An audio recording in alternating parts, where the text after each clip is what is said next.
বিশাল মরুভূমিতে উল্টে পড়ে আছে ২০ লাখ টাকা দামের গাড়ি। ওদিকে কয়েকজন তরুণ হলুদ রঙের মরভেয়ার গাড়ি নিয়ে বেরিয়ে পড়েছে। দলে আছে ৩ জন। দেখে বয়স কম মনে হলেও তারা আসলে উদ্ধারকর্মী। তাদের কাছে খবর এসেছে মরু অঞ্চলের এক জায়গায় একটা সাইড বাই সাইড কার বা SXS গাড়ি উল্টে গেছে। সঠিক লোকেশন না থাকায় তারা অনেকটা অনুমানের উপর ভিত্তি করে এগোতে থাকে। উঁচু নিচু বালির টিলা আর সূর্যের কড়া রোদে গাড়ি চালানো বেশ কঠিন হচ্ছিল। ছুটির দিনগুলোতে এসব মরু অঞ্চলে প্রচুর মানুষ আসার ফলে টিলাগুলোর অবস্থা খুব খারাপ হয়ে গেছে। অন্তত একটা ঝড় না হলে এগুলো ঠিক হবে না। কিছুক্ষণ খোঁজাখুঁজির পর তারা অবশেষে উল্টে থাকা কালো সাইড বাই সাইড গাড়িটির কাছে পৌঁছায়। গাড়ির মালিকরা সুস্থই ছিলেন, তবে তাদের গাড়িটি একপাশে কাত হয়ে বালিতে প্রায় ডুবে গেছে। উদ্ধার কর্মীরা প্রথমে গাড়ির ক্ষয়ক্ষতি পরীক্ষা করে দেখে গাড়ির পেছনের চাকার একটা সিভি জয়েন্ট ভেঙে গেছে।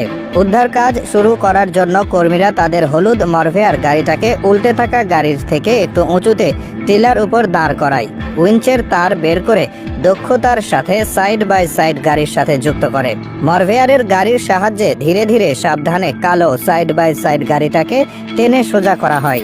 গাড়ি সোজা হতে ভেতর থেকে বালি ঝরে পড়তে থাকে। প্রথমে গাড়ি উদ্ধার করার পর উদ্ধার কর্মীরা জানতে পারে কাছেই আরো একটা সাইড বাই সাইড গাড়ি বালির টিলার উপর আটকে পড়েছে। একটার কাজ করতে এসে এখন দুটো গাড়ি উদ্ধার করতে হবে তাদের। উদ্ধার কর্মীরা মরভেয়ার নিয়ে সেদিকে রওনা হলো।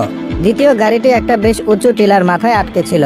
কর্মীরা তাদের মরভেয়ার গাড়িকে পেছনের দিকে চালিয়ে টিলার উপর নিয়ে যায়। একজন একটা দড়ি আটকে পড়া গাড়ির সামনের দিকে এবং মরভেয়ারের পেছনের দিকে বেঁধে দেয়। তারপর সে আটকে পড়া গাড়িটা ড্রাইভিং সিটে বসে যাতে সেটা নিয়ন্ত্রণ করা যায়।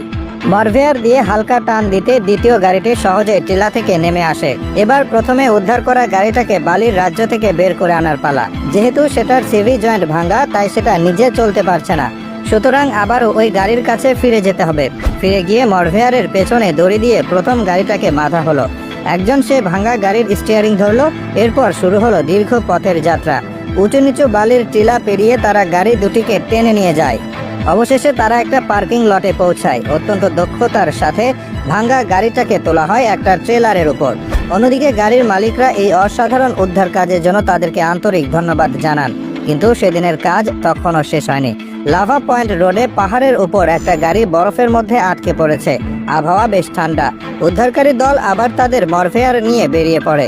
পাহাড়ি বরফের রাস্তায় সাবলীলভাবে এগিয়ে চলে তাদের গাড়ি। কিছুক্ষণের মধ্যেই তারা আটকে পড়া গাড়িটার কাছে পৌঁছে যায়। কর্মীরা সেই গাড়িটাকে বেঁধে মরভেয়ার দিয়ে হালকা টান দিতেই সেটা বরফের কবল থেকে মুক্তি পায়। গাড়ির মালিকও তাদের ধন্যবাদ জানিয়ে নিরাপদে বাড়ির পথে রওনা হন।